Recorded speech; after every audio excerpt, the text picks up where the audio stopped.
Next हम लोग find out करने वाले हैं moment of inertia of uniform disc. अगर ये यूनिफॉर्म डिस्क है, ये इसका सेंटर ऑफ मास है, तो बताओ इसके सेंटर ऑफ मास के अबाउट मोमेंट ऑफ इनर्शिया क्या होगा। मैंने आपको याद करा दिया है mr²/2 होता है, मगर हम लोग इसको प्रूव भी कर सकते हैं। अगर ये डिस्क है जिसका रेडियस r है और टोटल मास जो है वो m है, ठीक। प्रोसेस आपको पता है किस तरह से लेते हैं। सबसे पहले एलिमेंट लेंगे, उस एलिमेंट का मास निकालेंगे, उस एलिमेंट का डिस्टेंस देखेंगे कि एक्सिस से वो कितनी दूरी पर है, और फिर वो इंटीग्रेशन वाला फॉर्मूला यूज करेंगे, आंसर आ जाएगा, ठीक है। तो ये भी मैंने आपको सिखा दिया है कि एलिमेंट कैसे लेते हैं डिस्क में। डिस्क में एलिमेंट लेने का तरीका मैंने आपको सेंटर ऑफ मास चैप्टर में बता दिया था कि किस तरह से एलिमेंट लेते हैं। इसमें एलिमेंट लेने का तरीका है कि आप इसके एक्सिस से r डिस्टेंस पर जा करके dr थिकनेस का, ये रहा dr थिकनेस का, आप एक एलिमेंट लोगे। r डिस्टेंस पर जाकर के dr थिकनेस का आप एक एलिमेंट लोगे, और ये एलिमेंट जो है वो आपको रिंग के फॉर्म में देखने को मिलेगा। आपको मिलेगा एक रिंग जिसका थिकनेस कितना है, dr, ठीक है। फर्स्ट स्टेप कंप्लीट हो गया। अब इस छोटे से dm का, छोटे से रिंग का मास निकाल लेते हैं। इसमें मासेस का जो डिस्ट्रीब्यूशन हुआ है सरफेस पर हुआ है, तो सिग्मा डिफाइन होगा total mass upon total area, area होगा पाई आर स्क्वायर, ठीक है। ये सब हम लोग ने पढ़ा है सेंटर ऑफ मास चैप्टर में। डीएम इज इक्वल टू हो जाएगा सिग्मा इंटू इसका रिंग का एरिया कितना होगा, तो रिंग का इनर पेरीमीटर कितना है, 2 पाई आर, उसमें मल्टीप्लाई कर दो थिकनेस से, तो ये एरिया दे देगा। लेंथ इंटू थिकनेस आपको एरिया दे देता है। सिग्मा का वैल्यू यहाँ पुट कर दो m/पाई आर स्क्वायर, ये हो जाएगा 2 पाई आर डी, ये पाई से पाई कैंसिल, 2m r/r/r², ठीक है। अब आपको इंटीग्रेशन का फॉर्मूला पता है। इंटीग्रेशन के लिए, सॉरी, मींस इंटीग्रेशन वाला फॉर्मूला जो है मोमेंट ऑफ इनर्शिया के लिए, कंप्लीट बॉडी के लिए आप इसको क्या करोगे, इंटीग्रेट कर दोगे dm इंटू आर स्क्वायर से। ये एक्सिस, ये एलिमेंट एक्सिस से कितने डिस्टेंस पर है, r डिस्टेंस पर है, ये r स्क्वायर हो गया, ठीक है। बस इसका लिमिट पुट कर देते हैं। इसका जो एलिमेंट है इसका सबसे छोटा रेडियस 0 हो सकता था, और सबसे बड़ा रेडियस डिस्क के रेडियस के बराबर हो सकता था। dm का वैल्यू इक्वेशन 1 से पुट करेंगे, इंटीग्रेशन सॉल्व करेंगे और आंसर, ओके। तो i is equal to integration limit 0 to r 2m r dr by r square. देखो 2 कांस्टेंट है, m कांस्टेंट है, रेडियस ऑफ डिस्क कांस्टेंट है, integration r³ dr 2m r² r³ का होगा r का पावर 4/4, लिमिट पुट करोगे 0 से r, okay. तो ये हो जाएगा आपका 2m/r², 4 भी बाहर कर लिया मैंने, ठीक है। इसके बाद ये हो जाएगा r का पावर 4, ठीक है। r का पावर 4 से ये कैंसिल हो जाएगा, देखो आंसर आ गया आपका, ये आंसर आ गया आपका। i इज इक्वल टू, ये r का पावर 4 से ये कैंसिल हो गया, यहाँ 2 से ये 2 कैंसिल हो गया, i is equal to mr²/2। यही आपका moment of inertia of disc with its centre of mass and perpendicular to it. मतलब अगर ये कोई डिस्क है, ये अगर कोई डिस्क है, साइड व्यू से दिखा रहा हूँ आपको, ओके। ये अगर कोई डिस्क है और ये इसका सेंटर ऑफ मास है, तो ये जो एक्सिस जो इसके सेंटर ऑफ मास से पास कर रहा हो और इसके प्लेन के परपेंडिकुलर हो, ओके, सेंटर ऑफ मास से पास कर रहा हो और डिस्क के प्लेन से परपेंडिकुलर हो, तो इस एक्सिस के बाद मोमेंट ऑफ इनर्शिया होता है mr²/2, ठीक है। mr²/2 होता है। ये मान लो ये जो है डिस्क को है जो इस तरह से कट कर दिया गया है कि सच दैट कोई एक पोर्शन जो है वो इस टाइप का बन रहा है, इस टाइप का एक कोई पोर्शन बन रहा है, लाइक दिस, ठीक है। इस टाइप का एक पोर्शन बन रहा है, सेक्टर बन रहा है, ये पिज्जा का एक पीस लग रहा है, ठीक है। तो इसका मोमेंट ऑफ इनर्शिया आपको फाइंड आउट करना है इस एक्सिस के अबाउट। ये जो एक्सिस इसके सेंटर यहाँ से पास करता है, ओके, क्रॉस से, इस एक्सिस के अबाउट आपको इसका centre of mass find out करना है। इसका टोटल मास जो है वो m है और रेडियस जो है वो r है, ठीक है। रेडियस r है, ओके, मतलब यहाँ से लेकर के यहाँ तक का ये जो रेडियस है वो r है। इसका moment of inertia find out करो इस एक्सिस के अबाउट। मतलब समझ रहे हो, एक्सिस ऐसे है इस तरह से, लाइक दिस। तो ये डिस्क तो नहीं है मगर डिस्क का एक पार्ट है, तो प्रोसेस ऐसे ही रिपीट होगा, ठीक ना। रिपीट इसी तरह से करेंगे और आंसर आ जाएगा। फर्स्ट स्टेप क्या था, एलिमेंट लेना। इसमें भी एलिमेंट वैसे ही लेंगे जैसे इसमें लिया था, ठीक है। आप r डिस्टेंस पे जाकर के dr, ओके, r डिस्टेंस पे जाकर के आपने क्या किया, dr थिकनेस का एक एलिमेंट ले लिया, ओके, लाइक दिस एलिमेंट ले लिया। इसके लिए आपने सिग्मा डिफाइन कर दिया, sigma is equal to total mass upon total area, okay. अब ये एरिया और सेगमेंट क्या होता है, इसका एरिया कैसे निकालते हो, ये एंगल कितना दिया हुआ, थीटा दिया हुआ है, एंगल थीटा दिया हुआ है, ठीक है। तो इसका एरिया कैसे निकलेगा, ऐसे अगर आपको फॉर्मूला पता है, एरिया ऑफ सेगमेंट का फॉर्मूला होता है half into r square into theta होता है। अगर नहीं पता है तो आप डिराइव कर सकते हो। अगर ये कंप्लीट डिस्क होता है तो इसका एरिया कितना होता है, पाई आर स्क्वायर होता है, तो ऐसे देखो। और ये एंगल कितना होता है, 2 पाई एंगल होता है। तो 2 पाई एंगल जब होता है तो एरिया कितना होता है, पाई आर स्क्वायर होता है। तो यूनिट एरिया के लिए कितना, यूनिट एंगल के लिए कितना एरिया बनेगा, पाई आर स्क्वायर बाई 2 पाई। तो थीटा एंगल के लिए कितना बनेगा एरिया, तो आप लिखो ये कैंसिल हो जाएगा, half into theta into R square. यही कह रहा था, ये फॉर्मूला आपको याद होना चाहिए, एरिया ऑफ सेगमेंट का फॉर्मूला। ठीक है, तो यहाँ पर आप सिग्मा डिफाइन कर सकते हो, sigma is equal to total mass upon total area, कितना हो गया, half into theta into R square. ठीक है, इस एलिमेंट का मास कितना होगा, तो DM is equal to sigma into इसका एरिया कितना है, इसका एरिया आप देख लो, इसका एरिया ये लेंथ कितना होगा, ये आर्क लेंथ कितना होगा, theta is equal to L by R होता है ना। यहाँ पर थीटा इज इक्वल टू ये इनर रेडियस, इसको एल मान लेता हूँ, बाई यहाँ से यहाँ तक का रेडियस क्या है, आर है, तो L is equal to R theta. तो यहाँ पर लिखोगे आर थीटा, ये इसका लेंथ हो गया, इसको मल्टीप्लाई कर दोगे इसके थिकनेस से, डी आर से, तो ये मिल जाएगा आपको area of element. Area of element को सिग्मा से मल्टीप्लाई कर दोगे तो मास ऑफ एलिमेंट मिल जाएगा। सिग्मा का वैल्यू यहाँ से पुट कर दो, M by half theta R square R theta D R, theta से ये थीटा कैंसिल हो गया, ये आ जाएगा आपका value 2m R T R by R square. ठीक है, अब आपको पता है कि टोटल बॉडी के लिए फाइंड आउट करने के लिए इंटीग्रेट कर देना है। ओके, इंटीग्रेट करोगे आंसर आ जाएगा, that is integration DM, DM into इस एलिमेंट का एक्सेस से डिस्टेंस कितना है, आर डिस्टेंस है, तो आर स्क्वायर कर दिए। ठीक है, इसका रेडियस ये वैरी कर रहा है ना, ये आर जीरो हो सकता है और मैक्सिमम क्या होता है, कैपिटल आर की इक्वल हो सकता है, जीरो से आर। बस इसका वैल्यू डीएम का वैल्यू यहाँ से पुट करेंगे इक्वेशन 2 से, इंटीग्रेशन सॉल्व करेंगे और इसका आंसर आ जाएगा। तो ये मैंने डीएम का वैल्यू यहाँ पे पुट कर दिया है। अब इंटीग्रेशन सॉल्व करने जा रहा हूँ, टू कांस्टेंट है, मास कांस्टेंट है, रेडियस ऑफ डिस्क, ये रेडियस जो है कैपिटल रेडियस ये भी कांस्टेंट है, यहाँ पर हो जाएगा R cube D R, integration 0 से आर, तो ये हो गया 2m बाई आर स्क्वायर, और आर क्यूब का होगा आर का पावर 4/4, लिमिट 0 टू आर, तो ये हो जाएगा आपका 2m बाई आर स्क्वायर, 4 बाहर कर लिया, आर का पावर 4। इंटरेस्टिंग रिजल्ट आया, देखो क्या आया फिर से, ये 2 से ये 2 कैंसिल हो गया, M R square by 2, same आया, सेम रिजल्ट आया। इससे आपको क्या कंक्लूड किया, कि ये क्वेश्चन कराने का रीजन यही था कि रिजल्ट जो है वो सेम ही आ रहा है, एम आर स्क्वायर बाई 2 तो पूरे डिस्क के लिए भी था, ओके, और डिस्क के एक पार्ट के लिए भी सेम आ रहा है। इसका मतलब ये हो गया कि अगर आपके पास डिस्क है, ओके, इस टाइप का डिस्क है, और इस एक्सिस के अबाउट आपको रोटेट कराना है, ओके, या आपके पास कोई डिस्क का पार्ट भी है, ओके, लाइक दिस, इसका पार्ट है आपके पास, थोड़ा सही नहीं बना, इसका पार्ट है, ठीक है, तो चाहे डिस्क हो या डिस्क का पार्ट हो, एक्सिस अगर यही वाला है, ये एक्सिस है, तो आपको सेम एफर्ट लगाना पड़ेगा। ठीक है, तो ये एक इंपॉर्टेंट रिजल्ट है, आपको याद रखना पड़ेगा, नहीं याद रखोगे तो डिराइव कर लेना इसको। तो चाहे डिस्क को रोटेट करो या उसके एक पार्ट को रोटेट करो, ठीक है, सेम एफर्ट लगाना पड़ेगा। इसी पर एक और क्वेश्चन मैं करा देता हूँ, जिसमें जो मासेज है वो वेरिएबल होंगे, मासेज का जो डिस्ट्रीब्यूशन होगा वो थोड़ा वेरी करने वाला होगा, यूनिफॉर्म डिस्क नहीं होगी। ठीक है, जैसे मैं कहूँ कि मेरे पास एक इस टाइप का डिस्क है, और क्वेश्चन और इंटरेस्टिंग करने के लिए इसको हॉलो कर देते हैं, बीच से जो है हॉलो है, इसका रेडियस ए है और बिगर रेडियस जो है वो बी है।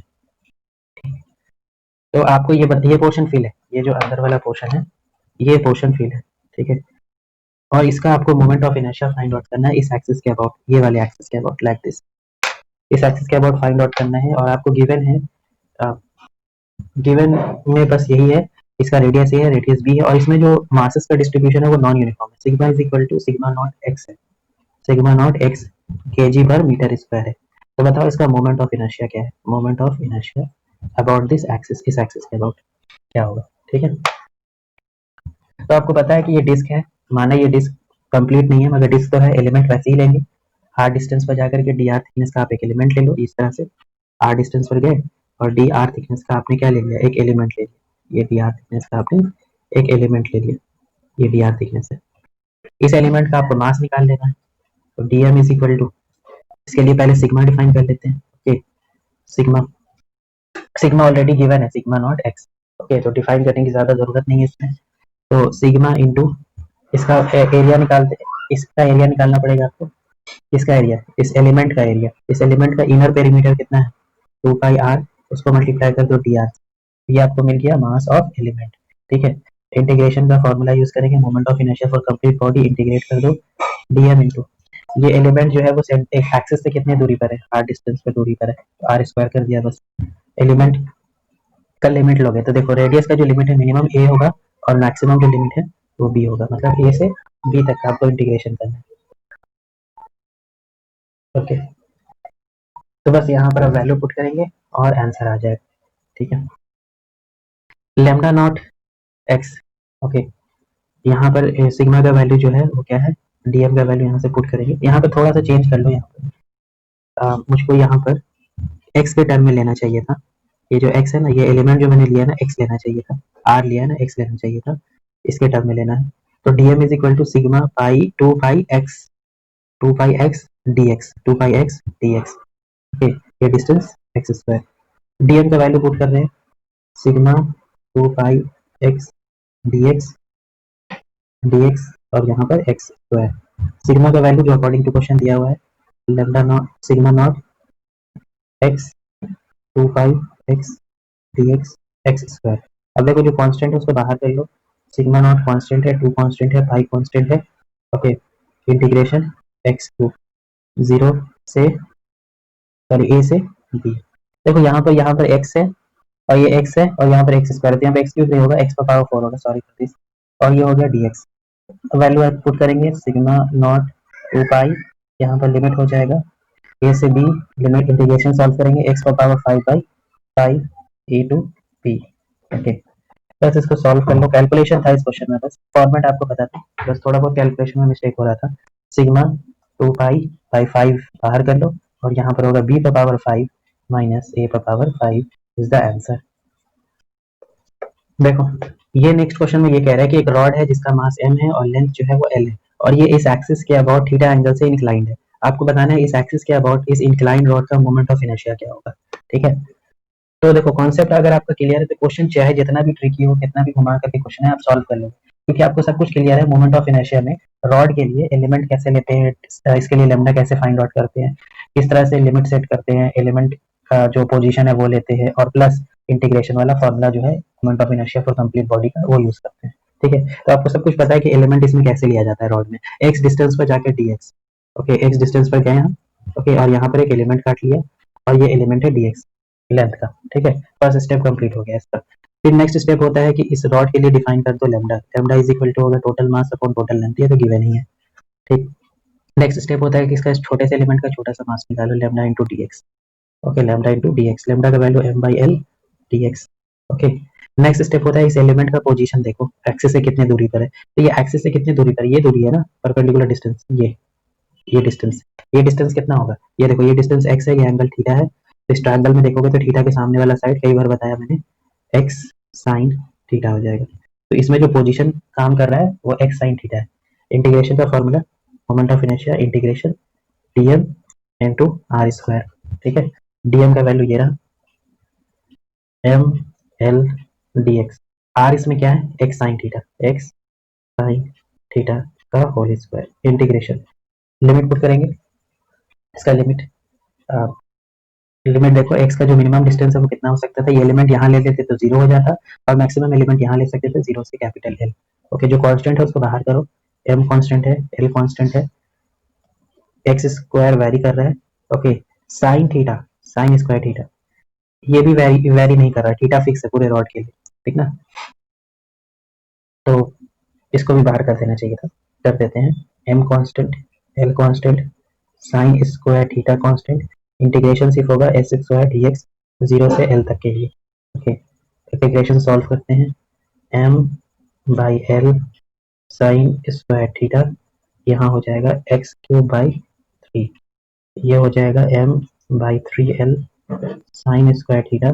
लिमिट पुट करोगे 0 से l तो ये हो जाएगा l क्यूब। देखो सॉल्व करके क्या आएगा, m l square by 3 sine square theta. Okay, ये बहुत ही इंपॉर्टेंट रिजल्ट है। ओके, मैं जो भी क्वेश्चन करा रहा हूँ उससे कुछ ना कुछ एक इंपॉर्टेंट रिजल्ट आ रहा है जो आपको याद रखना है। अब M L square by 3 sine square theta, आप समझ रहे हो, ये जनरल फॉर्मूला हो गया आपके लिए। ये थीटा देख रहे हो, अगर मैं कहूँ पहले तो ये सोचो ये रोटेट कैसे करेगा, इस एक्सिस के ये एक्सिस है और ये ऐसे है, तो जब ये रोटेट करेगा तो आपको नहीं लगता ये ऐसे रोटेट करेगा, ये कोन बनाएगा, कोन इस तरह से इमेजिन करो। ठीक, तो ये कोन का फॉर्मेशन करेगा इस तरह से। ऐसे रोटेट करेगा, ये ऐसे है ना, इस तरह से रोटेट करेगा तो ये कोन का फॉर्मेशन करेगा। फर्स्ट तो ये हो गया। आगे देखो इससे आप क्या सीख सकते हो, इस जो डेरिवेशन आपने किया है। अगर मैं कहूंगा कि ये जो रॉड है, ये रॉड जो है वो इस तरह से रखा होता है, ये एक्सिस है, ओके, ये एक्सिस है, और ये रॉड में जो है इसको मैं ऐसे रख देता हूँ।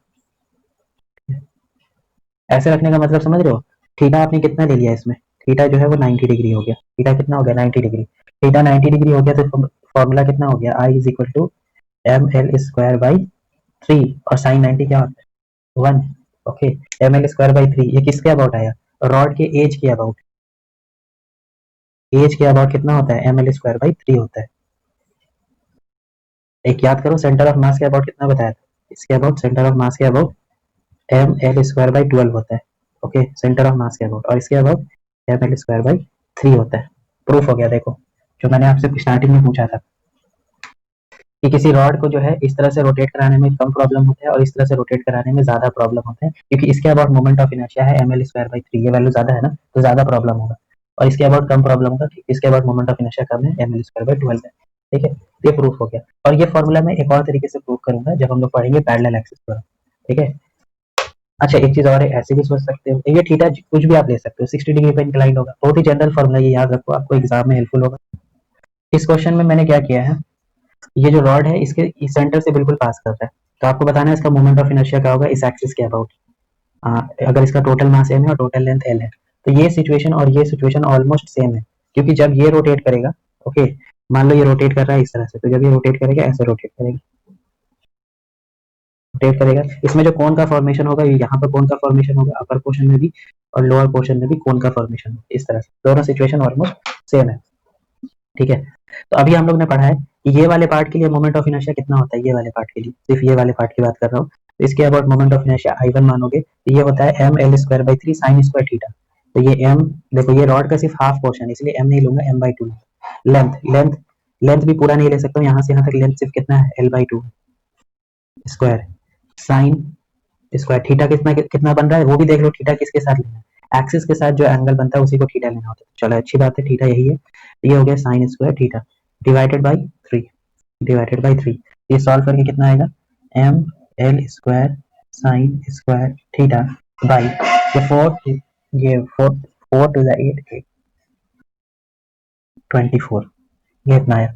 उसी तरह से मोमेंट ऑफ इनर्शिया ये नीचे वाले पोर्शन का भी कितना हो जाएगा, सेम ही हो रहेगा, सेम रिजल्ट आएगा, I2 भी कितना हो गया, M L square sine square theta by 24, तो टोटल मोमेंट ऑफ इनर्शिया कितना हो गया, 2 times of M L square sine square theta by 24, ये कैंसिल हो गया, देखो सेम आ गया result, M L square by 12 sine square theta.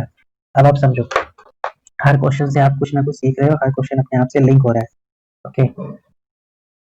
आपको पता है कि जब थीटा का वैल्यू 90 डिग्री हो जाएगा, ये थीटा कितना हो जाएगा 90 डिग्री हो जाएगा, तो वो कौन सा केस हो जाएगा, वो ये केस हो जाएगा, जब थीटा का वैल्यू 90 डिग्री होगा तो वो ये केस बन जाएगा जिसका आपने ऑलरेडी बता दिया, ये केस, ये वाला केस बन जाएगा एम एल स्क्वायर बाई 12, ठीक है। तो ये प्रूफ हो गया कि ये फॉर्मूला बिल्कुल करेक्ट है, मैंने क्रॉस चेक कर लिया कि जब मैं थीटा का वैल्यू यहाँ पर 90 रख दूंगा तो जो फॉर्मूला बन जाएगा एम एल स्क्वायर बाई 12, तो ये जनरल फॉर्मूला हो गया आपके लिए, ओके, ये जनरल फॉर्मूला हो गया कि अगर कोई रॉड है उसके सेंटर ऑफ मास से एक्सिस पास कर रहा है और वो एक्सिस जो है रॉड के साथ कुछ एंगल बना रहा है, तो कुछ एंगल बनाएगा तो साइन स्क्वायर थीटा लगा देना, एंगल 90 बनेगा तो देखो एम एल स्क्वायर बाई 12 ये वाला रिजल्ट आ जाएगा, ये सब मैं जनरल बता रहा हूँ आपको, ओके। तो जो भी एंगल इन्वॉल्व होगा उस एंगल को साइन स्क्वायर थीटा के साथ मल्टीप्लाई कर देना, ओके, ये रिजल्ट याद रखो, ये कोई बुक में नहीं होगा, ये सब याद रहेगा तो आपका थोड़ा वर्क जो है ना फास्ट हो जाएगा। देखो उसी कॉन्सेप्ट पर बेस्ड एक लास्ट क्वेश्चन है, नेक्स्ट क्वेश्चन आपको ऐसे समझो कि दो रॉड है, इसमें मास m है और लेंथ l है, वो इस तरह से इंक्लाइंड है, इस तरह से रॉड इंक्लाइंड है सच दैट ये एंगल कितना बना रहे हैं between the rod 90 degree, okay.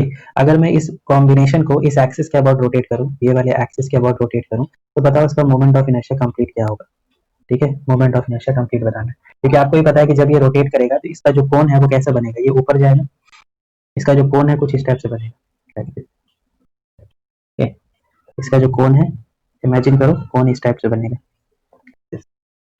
तो अभी आपने पढ़ लिया इंक्लाइन रॉड के बारे में, पढ़ लिया कि जब कोई रॉड इंक्लाइंड होता है थीटा एंगल से, थीटा किसके साथ होना चाहिए, एक्सिस के साथ, ठीक है, एक्सिस के साथ थीटा होना चाहिए, ये एंगल को थीटा हम लोग कहते हैं, ये एंगल को थीटा कहते हैं। तो उसमें जो फॉर्मूला होता है एज के about M L square by 3 sine square theta होता है, M L square by 3 sine square theta. तो इस रॉड के लिए क्या हो जाएगा, फर्स्ट रॉड के लिए, ये फर्स्ट है ये सेकंड है, तो फर्स्ट रॉड के लिए हो जाएगा ml²/3 साइन स्क्वायर थीटा, और सेकंड रॉड के लिए भी कितना हो जाएगा, सेम हो जाएगा, मास l²/3 साइन स्क्वायर थीटा।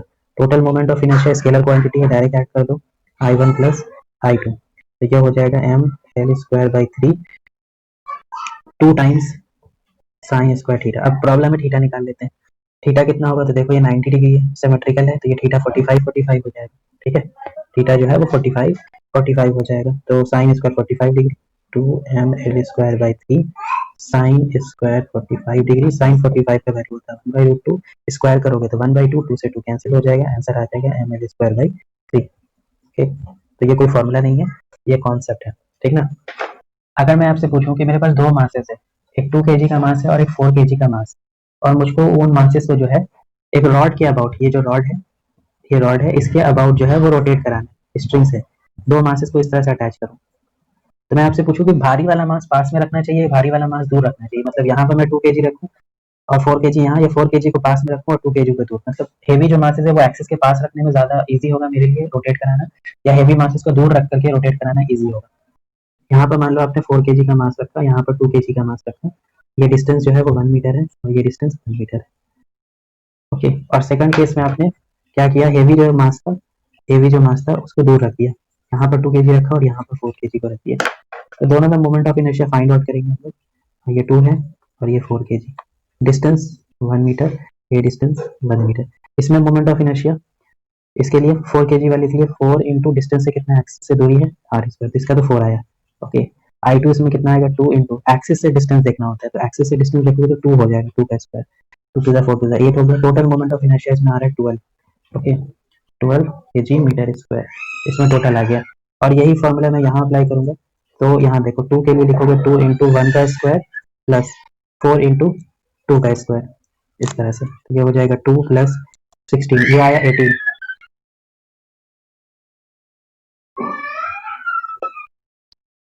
तो ये आपका वैल्यू आया 18 kg metre square. Of course यहाँ पे ये ज्यादा आ रहा है, इस केस में जो है सेकंड केस में जो है वो मोमेंट ऑफ इनर्शिया ज्यादा है। इससे हम लोग ने क्या कंक्लूड किया कि जब भी इस टाइप का सिचुएशन हो, आपको जो हेवी मास है, आपका जो हेवी मास है उसको पास रखना ज्यादा बेनिफिट होता है, ठीक ना। अगर आपका जो हेवी मास है उसको आपको पास रखना चाहिए, heavy mass put near by two axis, okay. तो जब आप ऐसा करोगे तो उस केस में जो है वो मोमेंट ऑफ इनर्शिया जो है वो कम आएगा, ठीक ना, उसको रोटेट करना ईजी होगा, ओके। या अगर रोटेट कर रहा है तो स्टॉप करना ईजी होगा। तो क्वेश्चन एक्चुअली में ऐसे आया नहीं था, क्वेश्चन तो ये आया था, उसको समझाने के लिए मैंने उसको इस तरह से आपको बताया। क्वेश्चन ये पूछा गया था कि आपके पास एक रॉड है जो दो मटेरियल से बना हुआ है, एक रॉड है जो दो मटेरियल से बना हुआ है, इसका हाफ पोर्शन जो है वो स्टील से बना हुआ है और रिमेनिंग हाफ पोर्शन जो है वो वुड से बना हुआ है, ये पोर्शन जो है वो स्टील से बना हुआ है, सेम सेम डायमेंशन, मतलब सेम लेंथ के लिए, रिमेनिंग सेम हाफ लेंथ के लिए वुड से बना हुआ, सब कुछ same, area of cross section same है, लेंथ सेम, ठीक है।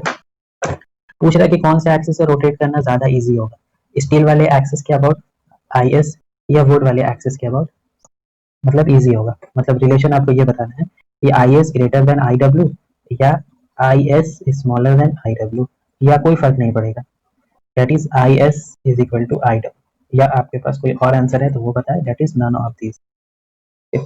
इसमें बताएं आंसर क्या होगा, स्टील के अबाउट रोटेट करना इजी है या वुड के अबाउट रोटेट करना इजी है, या कोई फर्क नहीं पड़ता है, किसी के अबाउट भी आप रोटेट करें।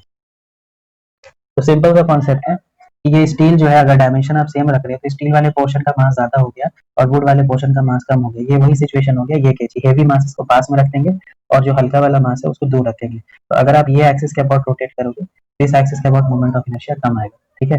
इसका मतलब कम आने का मतलब ये वाला ऑप्शन सही है, second option is the answer. तो जब भी ऐसा सिचुएशन आए तो आपको हेवी मासेस को एक्सिस के पास रखना चाहिए, रोटेट करना इजी होगा, ओके, और अगर रोटेट कर रहा है तो स्टॉप करना भी इजी होगा, ठीक है। तो नेक्स्ट क्लास में हम लोग पढ़ेंगे इसका एक्सिस, पैरेलल एक्सिस थ्योरम और परपेंडिकुलर एक्सिस थ्योरम।